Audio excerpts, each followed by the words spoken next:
picture. I'm going to show you. I bring it out occasionally.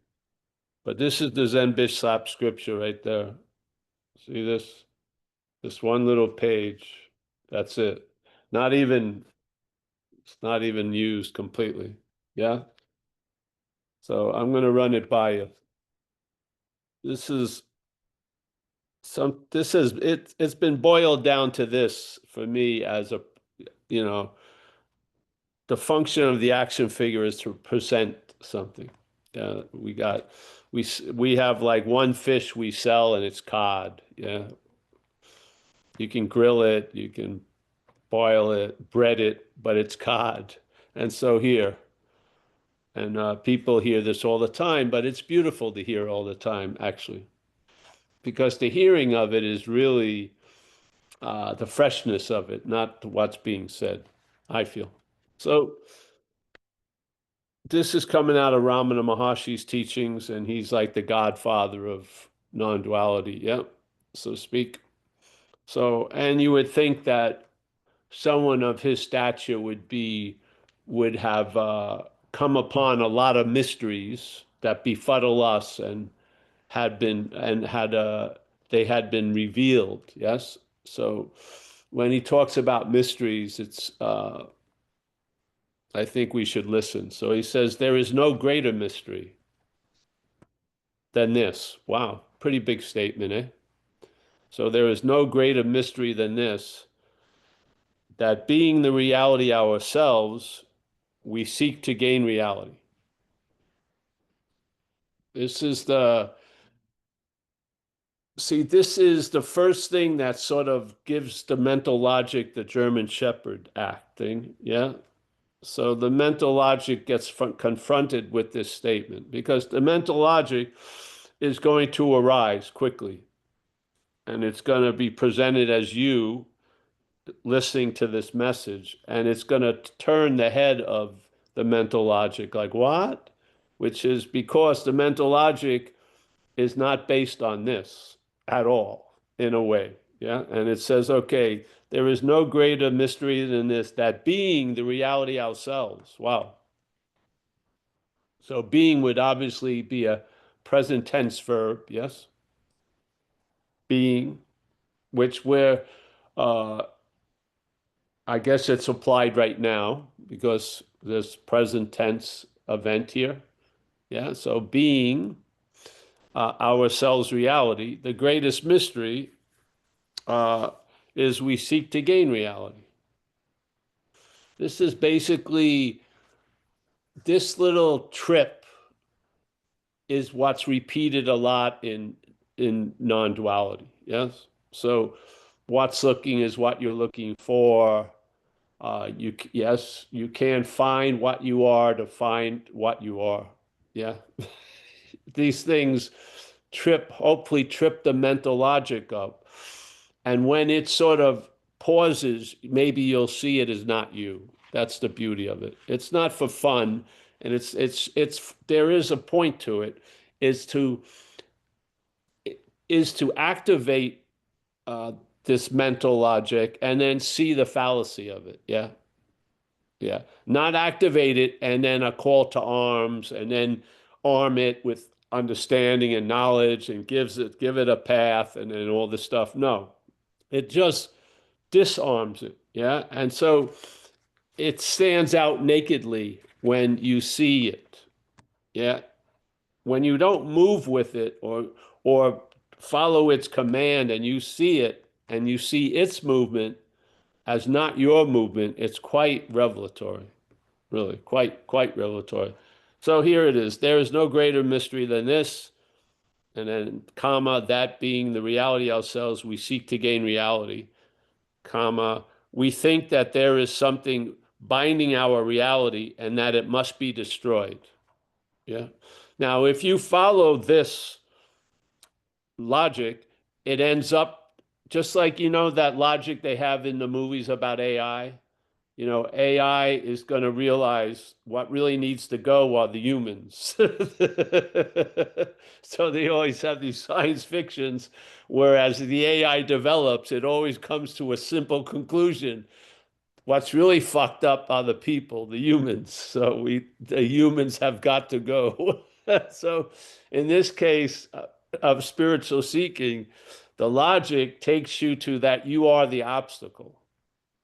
Yeah. So, and being the obstacle, obviously you don't want to know that you're the obstacle.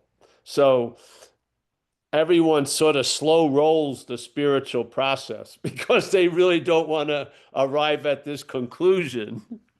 Because when they entertain being absent, they entertain themselves being there to enjoy it. Yeah. Now this is negating that presence of you. Yeah. Uh, so the logic runs into this thing because obviously it's being something else that it says is real. It doesn't say yes. So it gets you can hear it. You if it sounded like a road, it would be a bump, like a speed bump. It goes over something.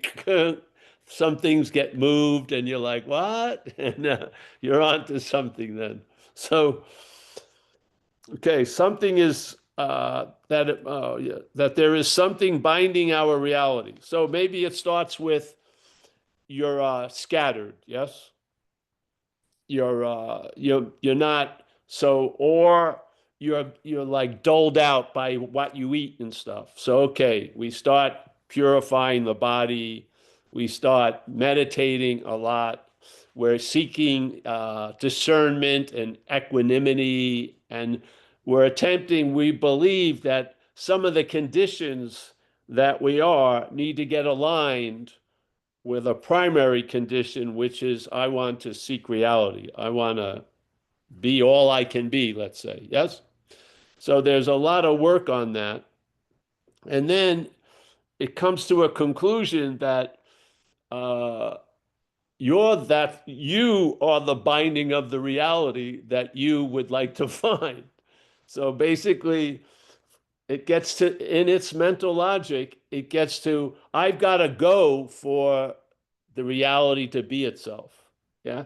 Now, obviously, if how you're programmed is leaning on the side of which has got to go, it's probably not that really interested in finding reality because that would mean it's complete annihilation or absence. Yes.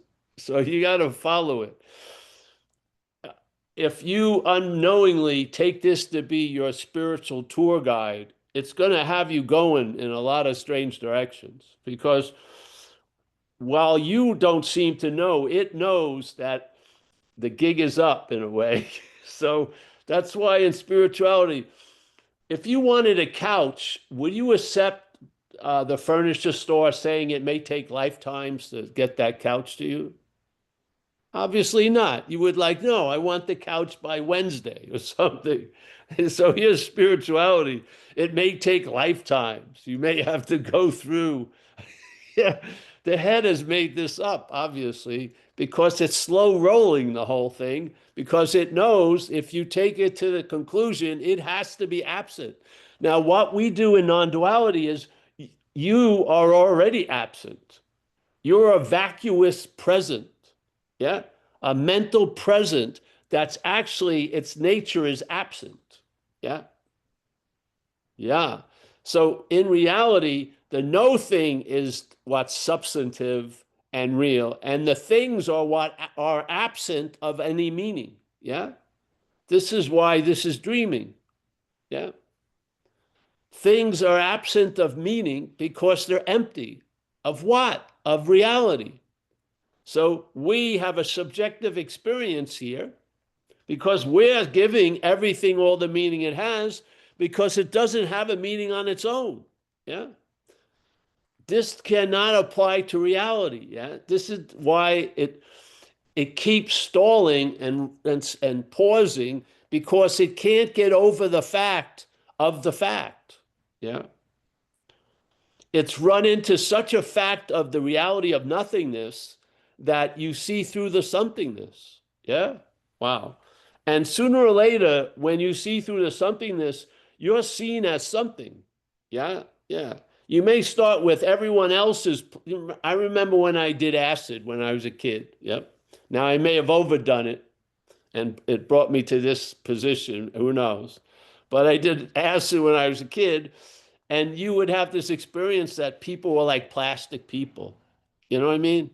They're all plastic, but you weren't included in that revelation. You were the real person, and everyone else was of the plasticness. This is the this is the mental logic. It's like it's Custer's last stand. It's insane. Yeah. This is why you want to push it because it breaks. Yeah. If you don't, you'll be absorbed into it in a sense or whatever. There'll be a making of you in it. Yeah. So here he goes. So he says, with this whole mental logic, what does he say? So here's the mental logic. We think, yes, that there is something binding our reality and that it must be destroyed before the reality is gained. Yeah. Now, what is Ramana's response to this mental logic? It is ridiculous. What? It's ridiculous. Yeah. A day will dawn when we will ourselves laugh at our own efforts. Yeah.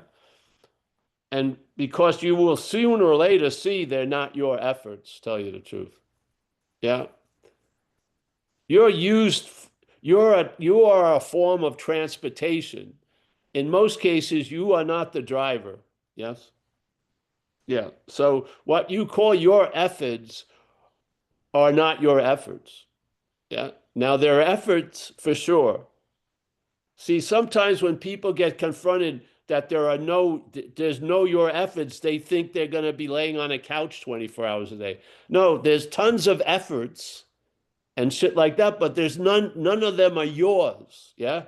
In other words, you are after the efforts as the doer. You are not before the efforts as the doer. The claiming of the efforts is how the head says you're the doer.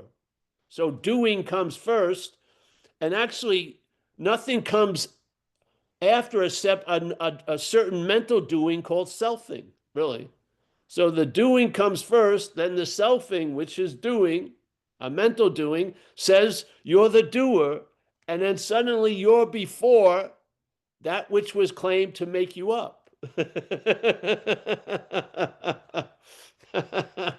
Yeah, yeah. So supposedly Buddha said, I don't have any guarantee, but it was a beautiful statement, which is, events happen, deeds are done. Yeah, we all see that. We don't have to argue with that. Yes, events happen here, all and deeds are done, but there is no individual doer thereof. That's it. Yes. Now, and events happen and deeds are done. And what the head says when it responds to that is there's a doer thereof. Yeah. Buddha negates that completely. He says there isn't an individual doer. Yeah. Now your head says, I'm the individual doer. Buddha's saying, no, you're not.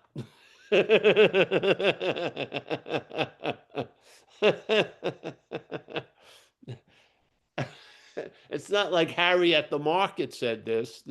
It has an exalted uh, position in some circles. Yes.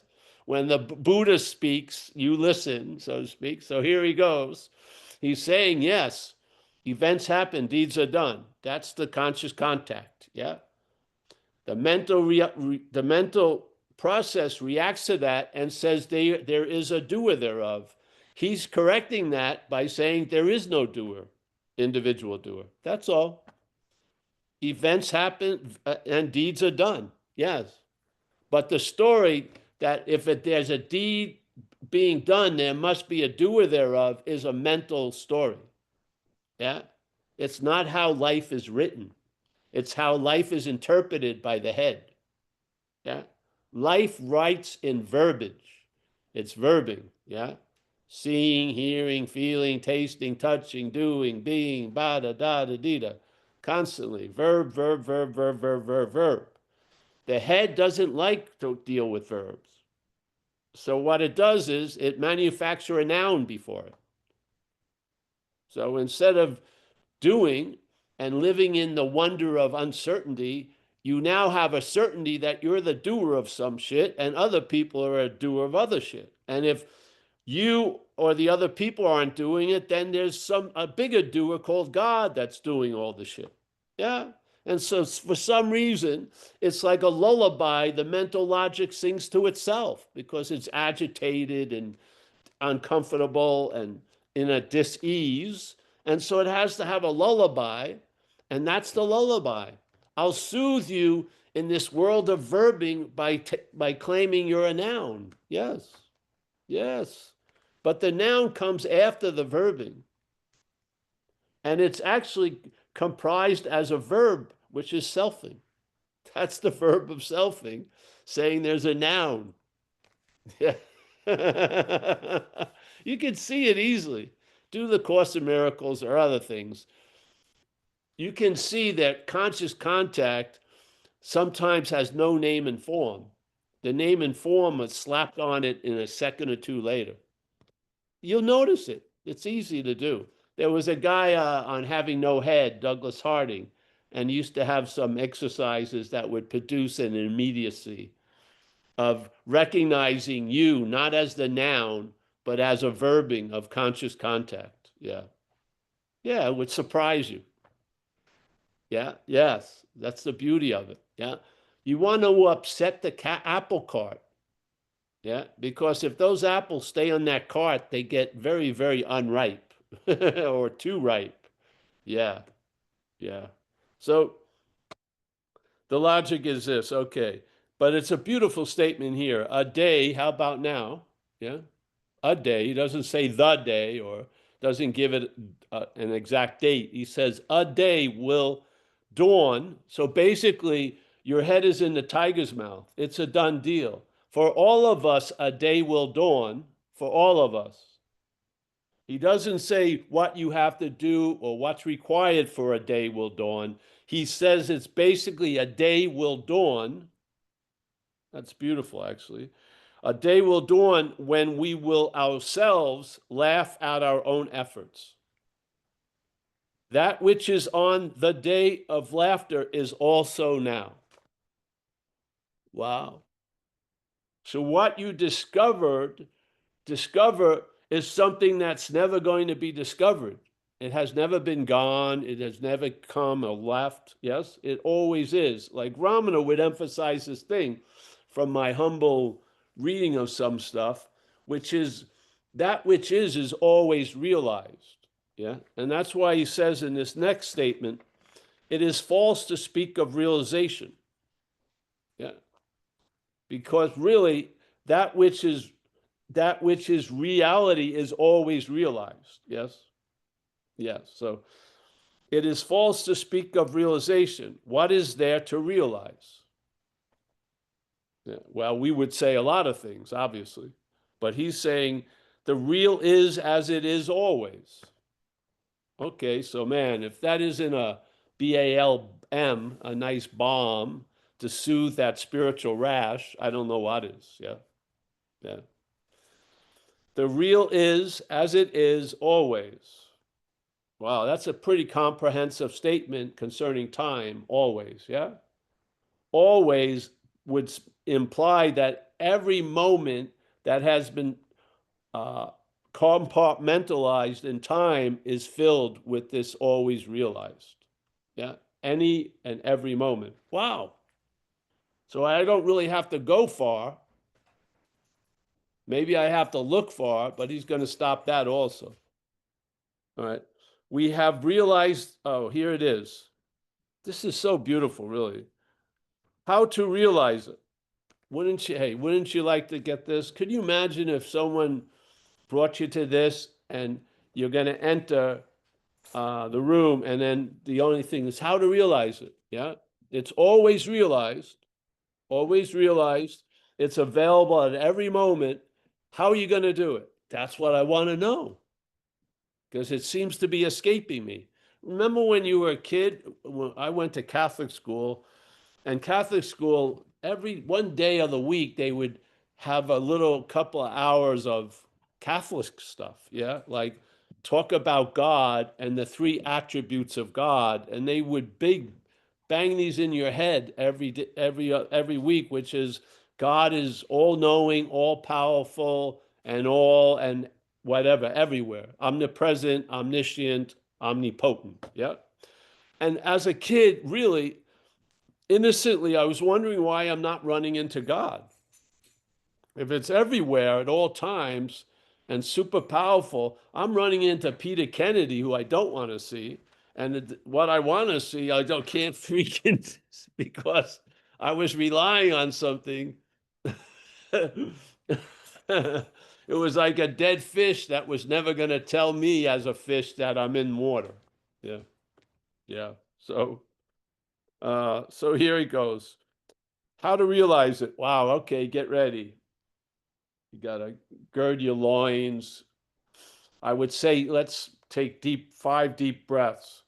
When you breathe it out, hold it for 4 seconds, breathe it in, get ready. That's not required, though. All that is required is this. We have realized the unreal. Wow. You know how many times this unsuspected resource, which is of you, has realized the unreal on this surface experience? Thousands of freaking times. Very never emphasized, always forgotten, always distracted from, yeah, and just lay over a thick story over it, yeah. But in fact, we have realized the unreal. That's the only requirement. What are we attempting to share here? We're not trying to talk to the unreal about reality. I do not want to convince Natalie. Natalie is the obstacle in a way. So we're throwing the ball where I know Natalie cannot reach with the hopes that everywhere will sort of get a hit of it. And then everywhere is going to see uh, into the world of somewhere and see what we're not. And we are not that which appears in somewhere. So, hey, honey, how are you? We, we have realized the unreal.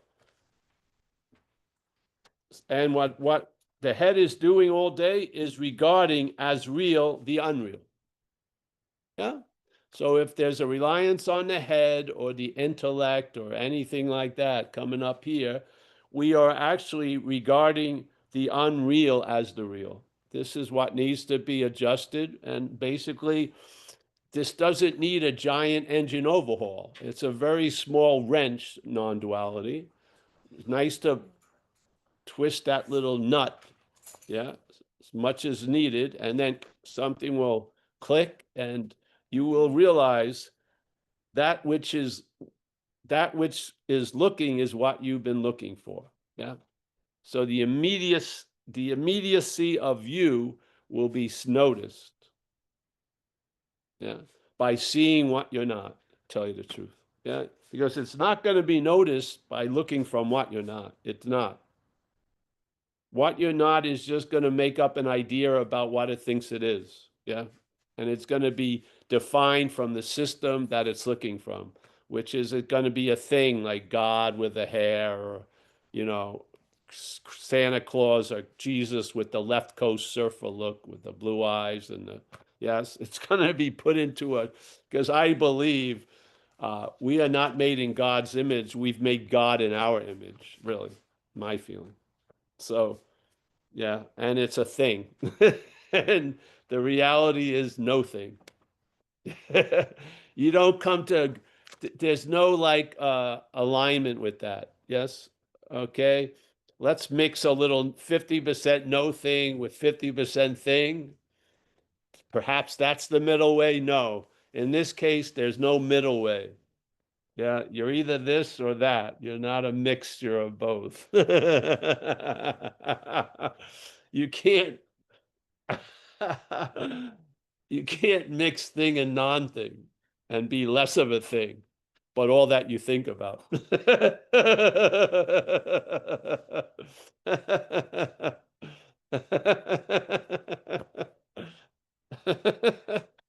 So this is simple. If this was a class, you would have the whole summer to yourself. You'd be out in like 10 minutes, yeah? Okay? First thing first, kid, it's false to speak of realization. Well, I was just in these seminars speaking of realization, and then I go to the granddaddy of all, and he says, hey, it's false to speak of realization. Oh, okay. Yeah. What else?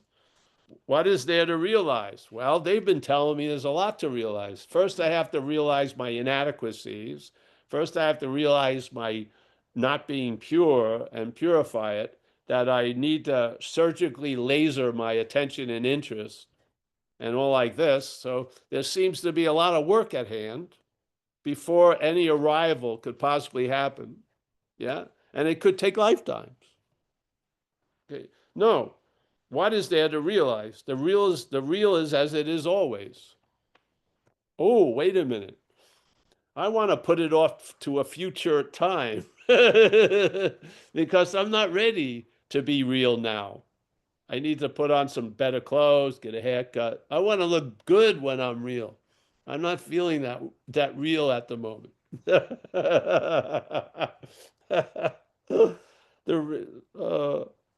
so remember, that's all that's going on. So now we are going to look at that which sees the unreal as being real. Yeah. Realizing not to send it to a better school, not to send it to there or that. Recognize I love it, but it can only go so far. And it can't break out of the system that it is a manifestation of. Yeah. So the stubbornness that the unreal is real is pointless to work with. What can a failed system show you? It's failed. That's the value. Yeah. So now that which is taking this place to be real has been given a name me, and I'm seeing it as unreal. Yeah. I'm seeing the awake dream very similar to the night dream. The only difference is I seem to be out of the night dream and I'm constantly trying to get out of the daydream. Yeah. So now I feel because non-duality did not see it's so beautiful because a lot of things have been co-opted by the system. So you start as the unreal, yeah, and then you work hard to make the unreal real again, yes, or you take shit and everything like that. But non-duality starts with the fact that you're real, and we're going to look at the unrealness that seems to be masquerading as us. And by looking at it from this possibility or this idea of being real, its story sort of breaks. Yeah. You don't have to look at every card in a house of cards. You may realize it's a house of cards by seeing one of the cards. Yeah. Yeah. One card can tell you it's a house of cards. Yeah. Doesn't have to, there's not a set quantity of recognizing what you're not. It can be a sudden whack. It could be a sudden whack followed by a recognition over and over again.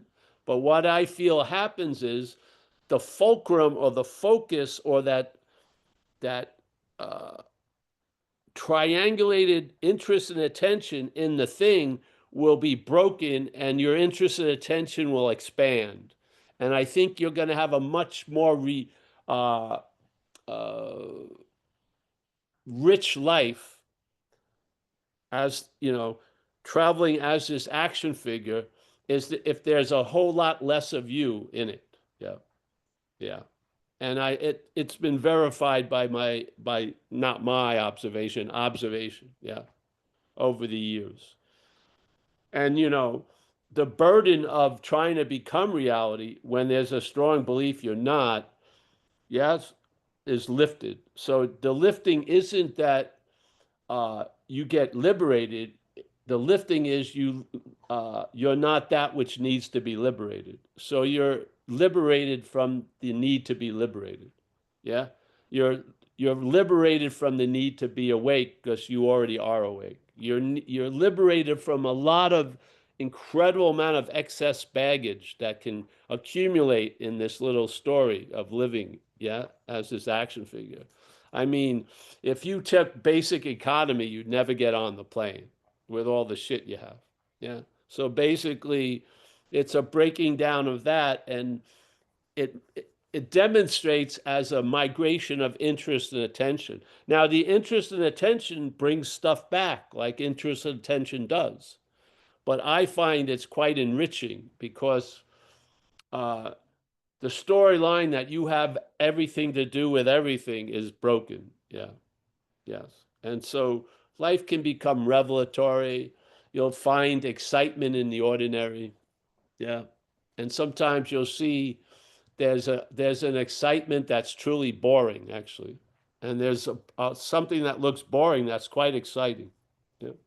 I used to always be impressed when I lived in San Francisco and I would do Tai Chi with a class and a Buddhist monk would come in the area and he would just walk around a certain area I was there for years and he would walk there every time. He didn't go on like long hikes or travel to Yosemite or shit. But he was as fresh can be. I mean, I would imagine, because I feel like I've had a lot of free samples, that that same walk was new to him every time. Yeah, that's cool. That's a quality of childhood that seemed to have been lost. Yeah, yeah. So uh, nothing has been lost.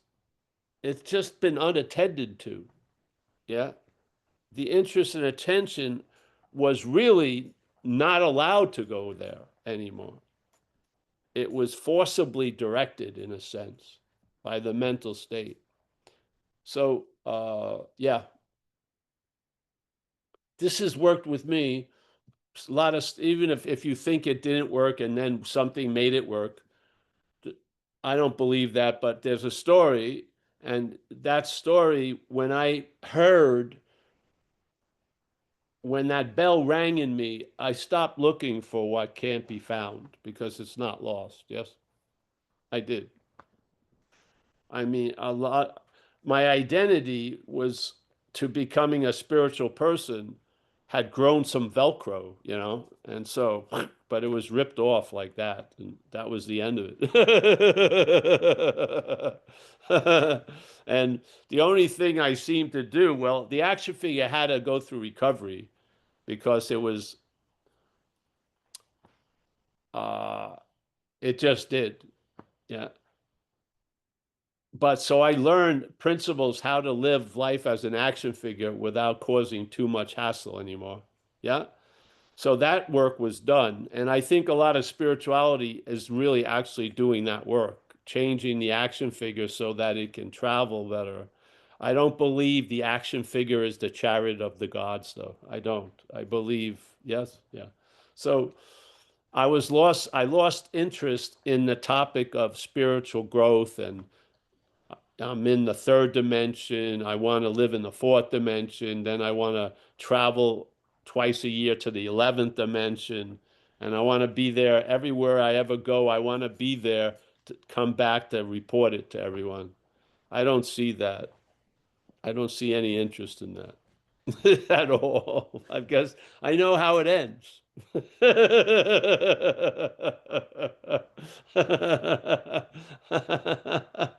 I don't have to take that fall. I know there's going to be a fall. It's just, yeah, it's just obvious. So if you look at recovery, a very big statement you have to admit in the recovery text is you got to quit playing God. Yeah. Very important. Probably one of the most important things that's not called the step, is you got to quit playing God. Why? It doesn't work. Yeah. So easy to recognize playing God. If you wake up and the head tells you how the day's going to be, that's playing God, yes? Because it has no idea. It's 8 in the morning and it's telling you, oh, forget about the next 8 hours. I'm telling you it's going to suck. Yeah. Right. So that's playing God. Yes. So, okay. When I was introduced to, I got to quit playing God, I thought I was the one playing God. I don't think this was unique. I think most of us had that same feeling. Yeah. So I get the message, and obviously it was a long time coming, but there was a knowing already. But I thought it was me, so I didn't really want to know, but there was a knowing that something's playing God. Finally, I realized that it's not me. Wow, that's awesome. That's awesome because it didn't seem to work. Because if I'm that which is playing God and I try to quit playing God, that's playing God ad infinitum. You can never change that equation. Yeah. If I'm playing God and then I try to play God by quitting playing God, that's playing God. How are you going to get out? Yeah. So the out is that you're not in. See, most of us we're responding to what we're not in as being in. Therefore, the only logic is to try to get out. Yeah, but what's beyond the mental logic is you're not in, and you cannot convince the mental logic because it starts with you're in. Yeah, it would diffuse its whole system. You'd have a breakdown, literally. Yeah. But the beautiful news is I'm not that which is playing God. And what quitting playing God looks like is you lose interest in the broadcast from K God. Yeah. You stop losing interest in it. And first, one of the first things that changes is it's dethroned from the GPS. You're not doing what it tells you to do anymore. Yeah. And therefore, a lot of calamities that will impose on you are not imposed anymore because you're not listening to it. Yeah, you're not vowing not to listen to it. You've lost interest in it. It's not you. And I found as soon as I saw it wasn't me, there was a loss of interest. I didn't have to turn around and try to lose interest. As soon as I saw it wasn't me, there was a vast loss of interest. So I figured it had to be that it was me that it was attracting all the interest and attention. Because as soon as I entertained the idea, a lot of interest and attention just lifted like that. Yeah. And this is somehow how you get to conclusions. You try something and it fucking flips the coin and then you get it. You get that you were bound when you get liberated from it. Yeah. And we use the terminology with gravity where a lot of people can study gravity, be professors of gravity, tell you all about gravity. But to me, the best thing to do would be to go into an anti-gravity chamber. And then you would know gravity's effects by their absence. The same thing with selfing. When you lose interest in the selfing, you'll know its effects by its absence. And I believe it's completely producing such a narrow focus that we're looking through a tunnel vision called self-centeredness. And for many of us, that it leads to an addiction. There's a bottleneck in that. Yeah. The lens is so like this, what you're seeing is you all day. Yeah. Almost nothing's getting out. It's you're going like this and it's bouncing right back. It's just a self-obsessed loop that you're not much, but you're all that you think about. Wow. It's freaking insane. Yeah. So here we are just sharing basically as best I could as how it seemed it didn't come about. It was obviously always there. And you're going to get a hit on that too. That's a part of the free sample package. You're going to get a hit. And it's like when you feel this absence, it's going to tell you it's always actually been this way. we're in a manufactured presence by the mental activity. That's what it is. Yeah. And so that the pressure of that presence goes down by lack of interest. Yeah. That's simple. So, and the wonderful thing is, which I had no idea this would happen, the CNN news station called Paul Playing God was turned into Comedy Central. It was incredible. So I've got like uh, replays of Colbert Show and fucking The Daily Show like every day. It's incredible. I didn't even know I could sign up for that subscription. It just showed up. Yeah, it was cool. So if something doesn't set me off and to make me laugh, this makes me laugh all the time because it cannot change. It will change a little, give a little there, but it cannot. It's anchored by an idea. Yeah, yeah. Mm. All right, so yeah, that's how we could go on and on. If you know, time has a huge in this dreaming, the awake dreaming, time has a huge role. The idea of time, which it is an idea. That time really allows the magician to do a lot of magic tricks. So the main magic trick is the the rawness of this place is consciousness in contact, yes? So there's a sentience or an onness that you did not produce, yeah, that triggers a recognition, like like if you watch spiders, jumping spiders are quite aware, yeah.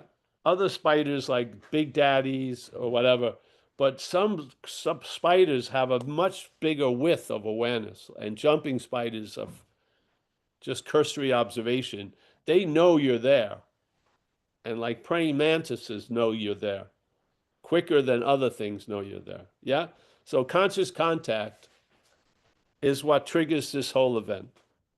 And after that trigger, the fastest process I see is a mental one. And the mental one is the claiming of the conscious contact. So the conscious contact ignites this event, and the mental process rushes to claim it. Yeah. And it takes an event of pure verbing and makes it an interpretation of noun and verb, which is duality. Yes. And what we're speaking of here is non-duality. You want to see an aspect of duality, it would be noun and verb, subject, object. Yes. That's one of these are major foundations of duality is, yes, noun, verb. Yeah. It wouldn't be so bad. And this is how you actually feel it now. You feel the verb, and then there's this lagging idea of being a noun. Yeah. It keeps producing it. But now it's weakened, so it can't put the noun before the verb. So this, but the system still says there's a noun. But before, when it's healthy, it jumps right over the verb and it places itself as the doer of everything or the done to. When you lose interest, it can't do that. But the habit, the noun will constantly be implied by the selfing, the verbing. Yes? Yeah.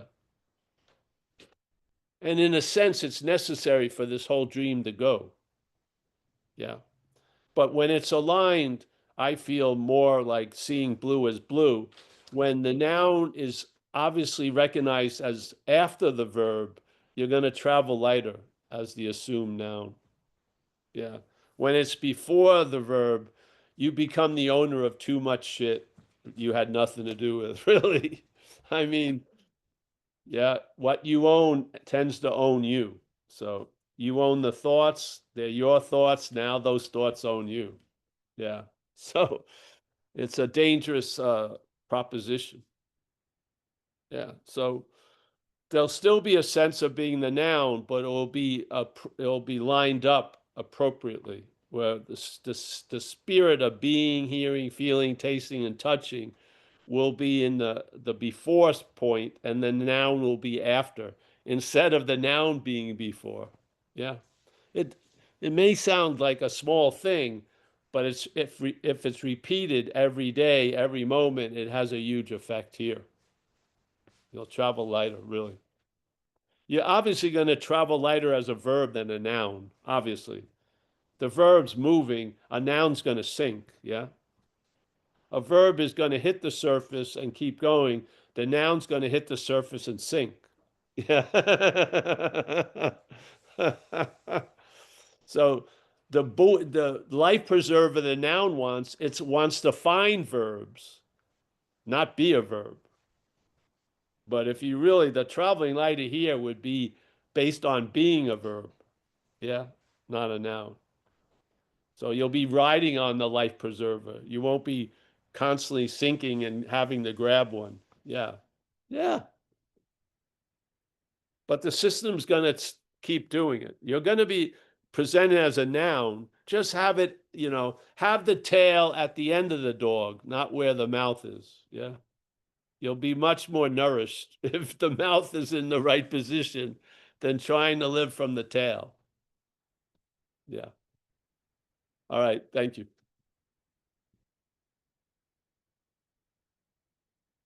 Any questions or shares? If not, we'll say goodbye. The dream of the noun is to disappear, but to be there to experience it. Yeah. People have disappeared temporarily in time. They're using heavy stuff. And I've met a lot of them. And usually this thing isn't noticed. They do a lot of ceremonies, and after the ceremonies, they're still there. And now they're the one who did the ceremony. Yeah, you see? But if you give people that are involved with that this understanding, you share it, they see it now, but they do not see it through the ceremony. But now they look at the ceremony and they see it through the knowledge of non-duality. Yeah. Yeah. When you were meditating, you probably never saw this, that there was a claiming of being the meditator. Yeah. I feel a lot of knowledge comes from just listening to non-duality and attending satsang, tell you the truth. A lot of stuff gets revealed without you having to plea or pray or ask for a revelation. Okay, so there you have it.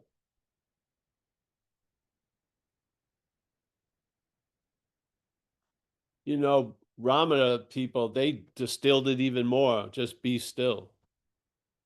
They got it down to 2. Be still. Yeah. Now, look at what happens to the head when it hears that. It gets agitated. It's the perfect non-duality is like a whistle that brings out all the misunderstandings. It's beautiful, really. When it says something, watch what reacts. It's beautiful. It's a treasure of lessons every time. Yeah. Be still. Basically, it can't because its nature is agitated. Yeah. It has to take something or do something and it only gets a temporary stillness. So be still just dumbfounds it completely. Yeah. But what hears it? What has the aha? Not that. It's that unsuspecting resource that we are. Yeah. Yeah. Okay.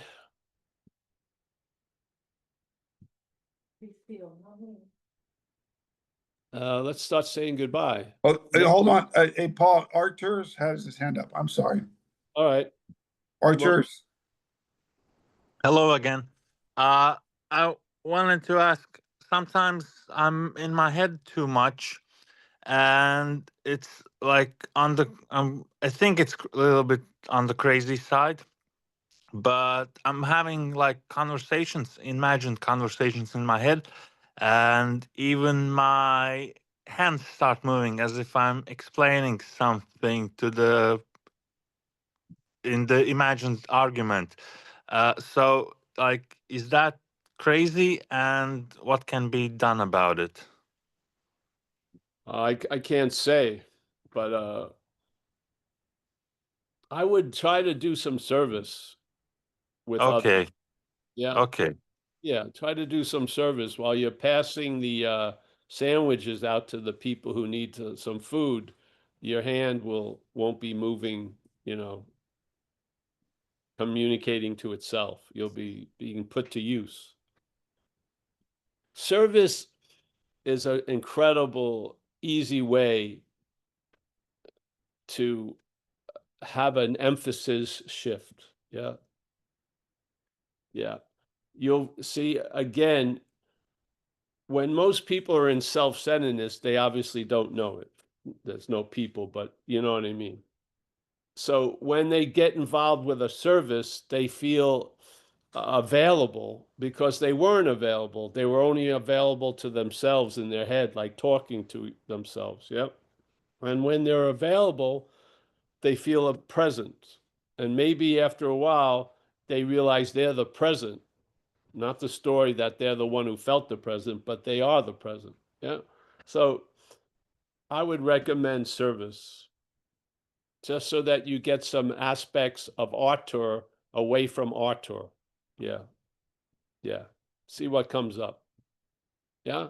Yeah. Okay. Thank you. Yeah. You're welcome. People, the head is having it. I wouldn't call it a conversation because it just talks to you, literally. Yeah. Or it just talks. And then there's you play the role of the audience, so to speak. I don't think there's any conversing. Yeah, too much. So it's just telling you how it is, how it's going to be, how it was.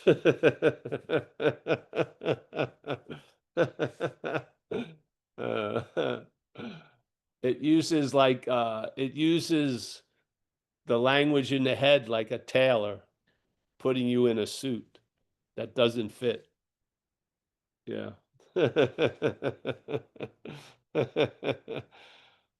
It will fit. It once fit. It, yeah. Arthur, just hang out with us if you like. Yep. For things to change, it doesn't necessarily need a lot to happen. Yeah. Yeah. Okay.